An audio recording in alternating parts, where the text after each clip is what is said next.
Okay, here we are, another section, and I'm pretty excited because we're finally getting into our sections discussing speech sounds. That's really what I do in terms of my research and my interests in terms of teaching as well.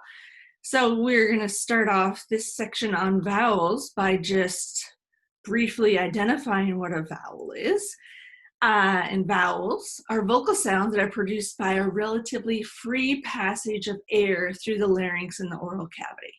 And our vowels are always going to be produced with vocal fold vibration, which we've discussed in previous sections.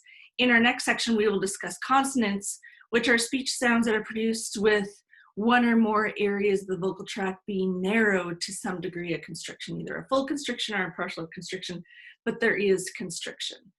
And our consonants may be produced with vocal fold vibration, but most also have some sort of alternate sound source somewhere else in their vocal tract.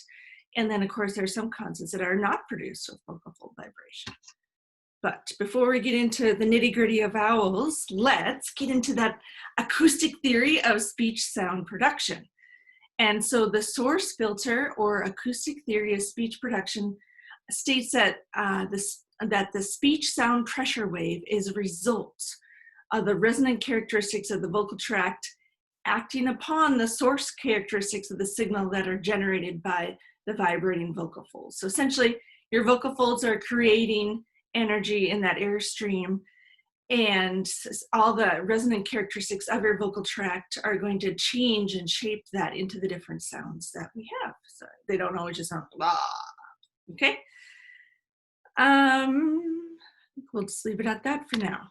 Okay, so this theory tells us that the features of the vocal tract can be inferred from the acoustic output. So this means that specific articulatory postures will produce different sounds, and that makes sense if you know anything about consonants. Where you place your articulators is going to decide whether you produce a T or a K or a P. This theory also states that the speech production system can be broken up into two components, the sound source and the filter, also known as the resonator. Okay, so the source creates a sound that is rich in harmonic structure. While the vocal folds are often our speech sound source, there are other sound sources as well. The filter selects a portion of the harmonic frequencies that are going to actually be radiated out of the mouth. So the sound source provides the input to the vocal tract, and then the resonator filters or modulates that sound. So when the air inside a partially or completely enclosed container is set into vibration, that container is an acoustic resonator, and thus our vocal tract is an acoustic resonator. So our vocal tract resonator or filter is frequency dependent, and the way in which the vocal tract acts upon or resonates the vocal sound source is dependent on the frequency components in that source. So the vocal sound source is complex.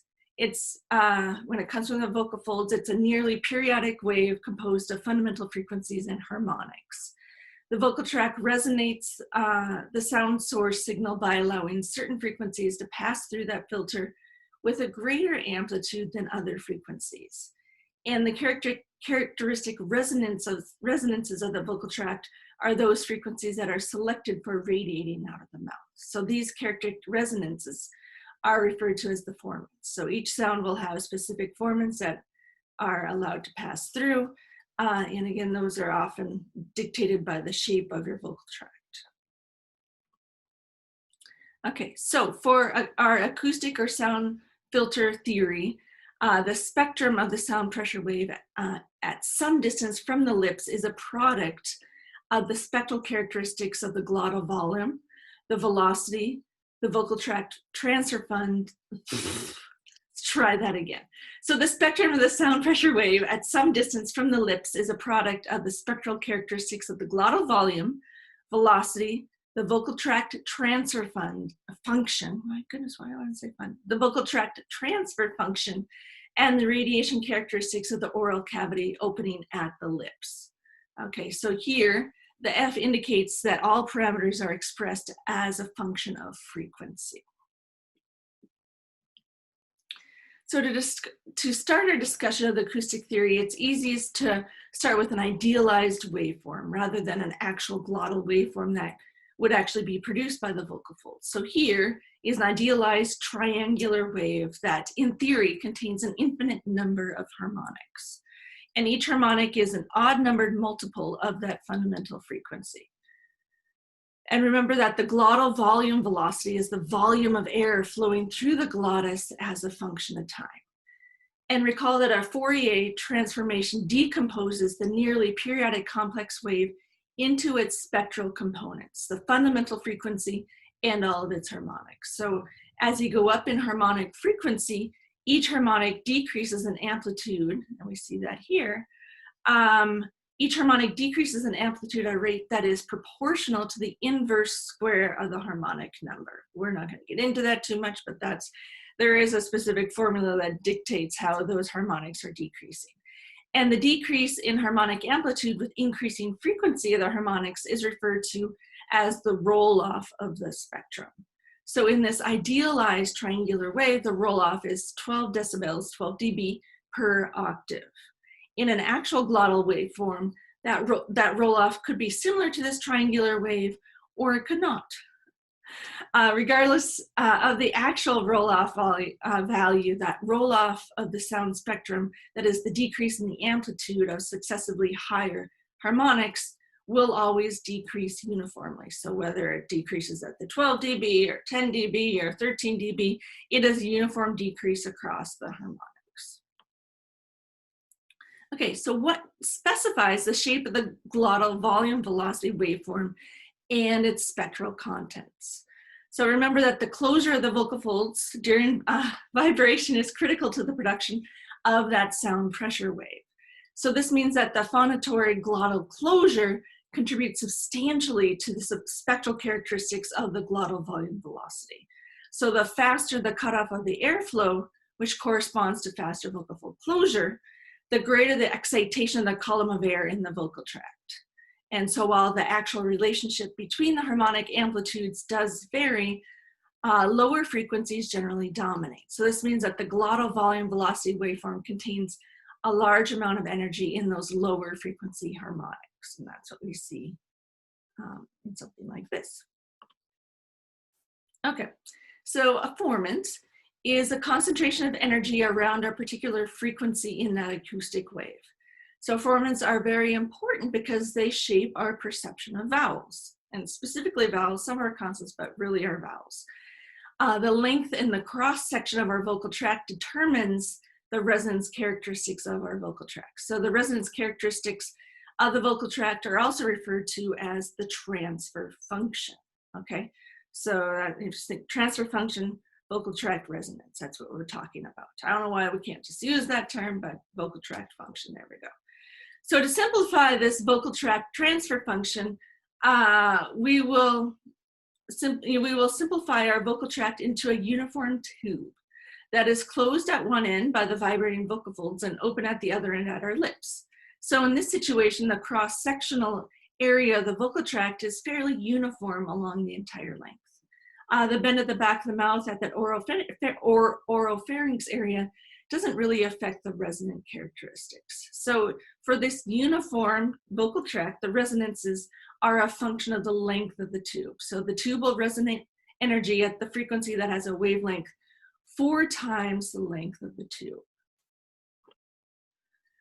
So why does the vocal tract resonate best at a frequency that's 4 times the length of the tube and at odd integer multiples of that lowest resonant frequency? Why is that? Somebody's thought about this, right? So let's break it down. So the pressure wave generated at the vocal folds travels up our vocal tract, and when it reaches the lips and that sudden dramatic increase in the expanse of the atmosphere, a portion of the wave is going to be reflected back into the vocal tract. It hits all this and some of it has to go back down the vocal tract. And so when the reflected wave reaches the glottis at the closed end of the tube, it is reflected again back up the vocal tract. And the interference patterns of the incident as well as all the reflective waves results in a standing wave in which areas of air particles vibrate with either maximum or minimum amplitude. And so at the closed end of the tube, at our vocal folds, the pressure is going to be greatest, and the volume velocity will be at its minimum, because basically the velocity is maximally constrained. At the open end of the tube, at our lips, the volume velocity is greatest because it is minimally constrained, and the pressure there is going to be at its minimum. So it is, the air particles are going to vibrate effectively at the open end of the tube and least effectively at the closed end of the tube. And vibration is going to be reinforced or transmitted most effectively if the wavelength of the vibration matches the resonant characteristics of the tube.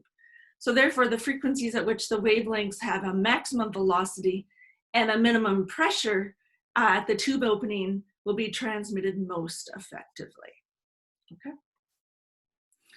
And so the concept of resonance, wherein an object vibrates with maximum amplitude at one frequency or at multiple frequencies within a tube, that applies to tubes by virtue of this idea of a standing wave. So in a continuing vibration, this pressure vibration at one end in space repeats over and over. And so a standing wave occurs when the vibrating air molecules within that tube produce the same pressure variations at the same locations within the tube. And these pressures reinforce each other and build up their maximum value. So you got all these things feeding in, and it's going to build up to a maximum value. And these are called standing waves because even though the pressures at one point within the tube will vary over time, the reinforcing pressures at the same locations within the tube are going to produce what appears to be a frozen distribution of pressure, right? So the frequency associated with the wavelength that produces these maximum areas of pressure vibrates with maximum amplitude as compared to other frequencies of the complex acoustic events. And so again, this frequency is a resonance of the tube. Okay, and so here we have some examples of pressure waves within a tube that's closed at one end and open at the other. And the wave is artificially extended beyond the mouth just to help you visualize this concept of maximum velocity and minimum pressure. So here at the top, the longest possible wavelength that provides a velocity maximum and pressure minimum at the opening of our tubes is 1/4 length of the tube.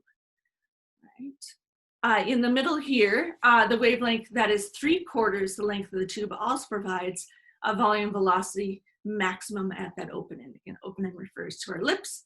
And again, here at the bottom, a 5/4 wavelength, one full cycle plus an additional quarter also provides a pressure minimum and velocity maximum at the open end of the tube.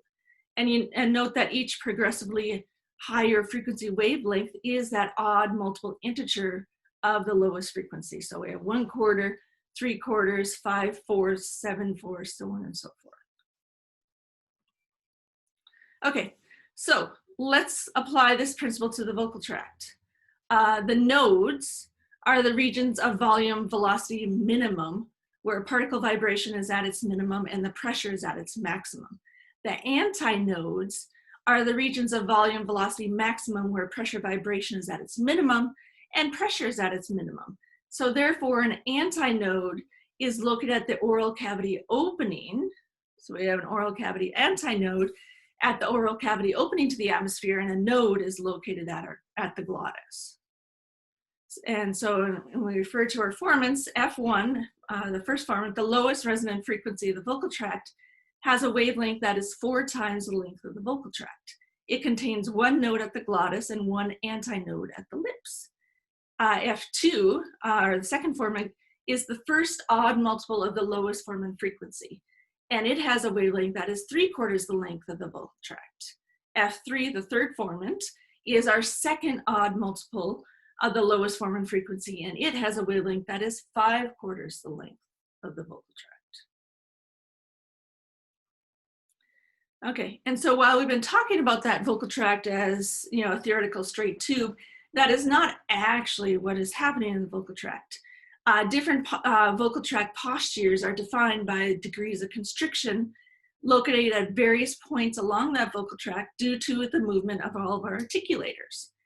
And so a constriction in the vocal tract at or near a node or antinode for a particular formant will change the frequency of that formant.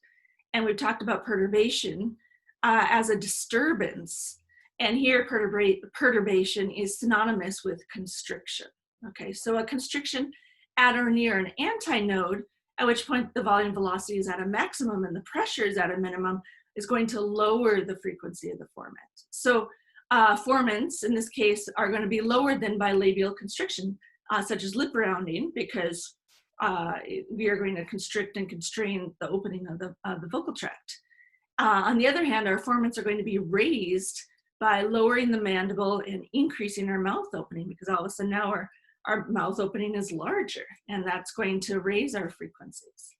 And so a constriction at or near a node, at which point the volume velocity is at that minimum and the pressure's at the maximum, will also raise the frequency of the formant. Okay, we'll come back to that, but just getting a start on thinking about that. And so theoretically, our vocal tract has an infinite number of formants, as we can just keep adding to that idea of the odd multiple integers at the lowest frequencies. However, the first three formants are the most important for vowel production and vowel identification. So our F1, first formant, is influenced by the oral cavity opening and by the constriction of our lower pharynx just above the glottis. So lowering the mandible tends to naturally constrict the hypopharynx area. So our F1 is going to be lowered by a constriction in the oral cavity near that point of maximum volume velocity. So such as an E and OO, our F1 is going to be lower because our tongue is way up high for those productions. Our F1 is raised by constriction in the pharynx. For an ah, where our mouth is open, our tongue is dropped, and that's going to produce that constriction further down in the hypopharynx area, we're going to have a higher F1. F2 is most influenced by the shape of the posterior portion of our tongue. So F2 is lowered by a constriction in the areas of the lips or at the back of the oral cavity. So for oo, so for round, all of our back vowels, oo, o, and o, those are our rounded vowels. Those have lower F2s because they have lip rounding. Our F2 is going to be raised by a constriction in the oral cavity, in the anterior oral cavity behind the lips. So for E, again, no lip rounding, where that constriction, we're going to have a higher F2 for those types of vowels. And then finally, F3 is most influenced by the position of the tip of the tongue. So F3 is lowered by constriction at the lips and in the middle of the mouth. So and this is specifically important when we're talking about our ers. So when we do an our stress vowel like in bird, we're going to have a lower F3. On the other hand, our F3 is going to be raised by constricting in that oral pharynx area, again, for like an ah. F3 is also going to be raised by constriction in the anterior mouth, again, for the production of one of our semi-vowels, yeah, right? With our, we're going to have a constriction there when you do a yeah, it's a palatal sound, and that is going to lead to a higher F3. Okay, so let's try to draw a link between the configuration of that vocal tract tube as shaped by our oral and pharyngeal structures and the resonant frequencies of that tube. Right? So this here is a plot of the cross-sectional data as a function of the distance along the vocal tract from glottis to lips. Okay, so the distance is described by the succession of measurement slices. So we have all these slices here. And they started at the glottis here, and they went all the way up to the lips. Okay, so on the right is this area function here, and with areas plotted on the y-axis and the section slice number, each one of those slices has a number, is on the x-axis. And so those low section numbers again are near the glottis, and the higher section numbers are near the lips. And this area function shows a relatively large cross-sectional, area in the lower and the upper pharyngeal regions with relatively smaller areas toward the front of the vocal tract, right? And this computed resonance curve is referred to as a theoretical spectrum or filter function. And this filter function shows where the resonances for a given vocal tract configuration should be. So this, I believe, is for an oo. So we can think about that, where the constrictions are when you do an oo. So this implies that our vocal tract, again, is acting like a filter that allows energy to pass only at certain frequencies, you can see here, We're gonna have lots of energy passing, not so much here, and then now we have more here. And so it implies, that it is a filter, and the regions of the spectrum where the energy passes through are those regions at and in the immediate vicinity of our resonant peaks. So these would be theoretically where those are the areas that are going to be the underlying mechanisms for the formants in our acoustic waveform. Okay, so how do the acoustic characteristics of the source and the vocal tract combine to produce vocal tract output for a vowel? The frequency domain representation of the vocal tract is referred to as an output spectrum. That is the spectrum measured with appropriate instrumentation from an actual vowel produced by a speaker. So here on the left, we see the input source spectrum with the filter function shown as a resonance curve with 3 peaks. We've got our 3 peaks here. Or the 3 peaks corresponding to the 3 resonances of the vocal tract tube in the E. So when we're producing an E, we have a low F1, and our second and third formants are actually fairly close together. And what do we have here? So the multiplication sign here,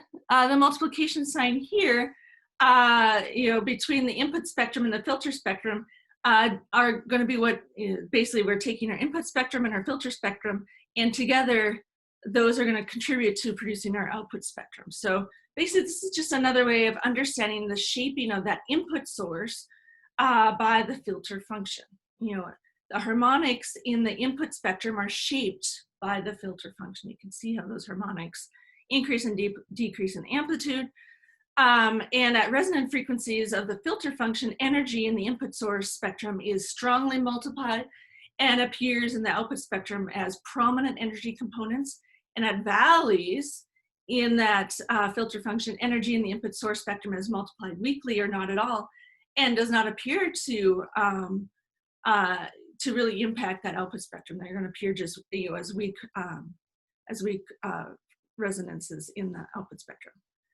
Okay, so the output spectrum here is showing the harmonics, which are now reshaped from their form from the input source spectrum. Right, so this is where we started, but this is what it actually is given the resonances that I played out with the vocal tract.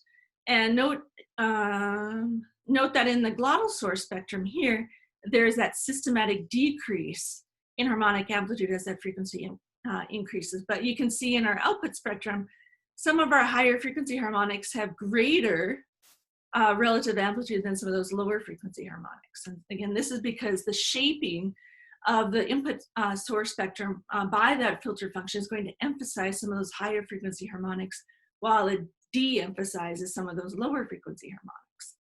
And so the rise and fall of the harmonic amplitudes in that output spectrum closely follow the locations of the resonances of that filter function. So the the individual harmonics are not of great importance in vowel output spectra, but instead the vowel spectra are shown as smooth curves here that trace an envelope along the varying harmonic structures that result from the shaping of that source spectrum by the filter function. So the spectral envelope can be drawn by connecting the tops, if we wanted to connect the tops of the harmonic lines with a smooth curve. And the relative amplitudes of the peaks in the output spectrum are not particularly important for acoustic or perceptual specification of the vowels.